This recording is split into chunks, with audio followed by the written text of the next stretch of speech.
Anderson and Miss Meta Dale at Northfield Mount Hermon School, a top U.S. boarding school, as well as a member of A Schools Association. Since you're the Dean of Enrollment and International Director of International Admissions, if we can share a little bit about the admission process, what kind of students thrive, and if you can share about your admission, process, and any informational advice you can give to the potential and prospective families. As you know, Jean, we have students who apply to us with very high totals, very high testing, and typically parents think that yes, their kids are in. They really have to understand the needs of a school, what programs the schools are running.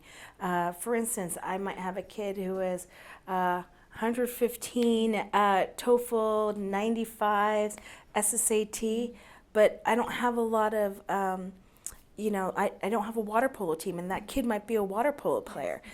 They can't be looking at me, right? So we're looking for kids who are going to thrive on our campus because they're involved in the programs that we offer.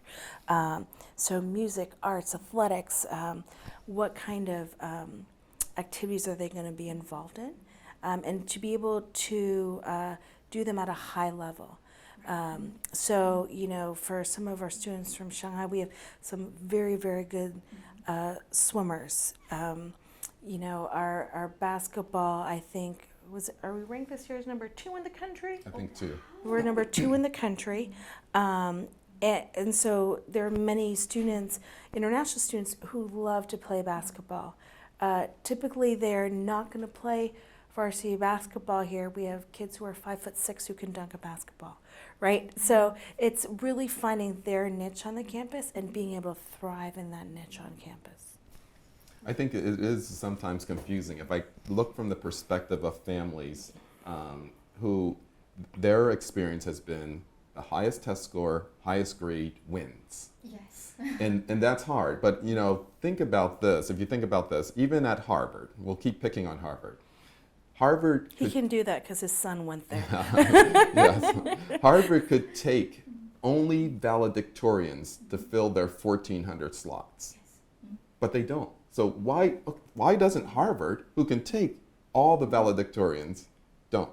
Why don't they do it? And the reason they don't do it is because they have arts programs, they have athletics, they have community service, they have all sorts of activist organizations, and they need kids who can do those kinds of things too. And so when your families, if they all have the high test scores and the high grades, but they don't have those various other components, whether it's around leadership or the other activities I mentioned, then they are not the first ones to get chosen.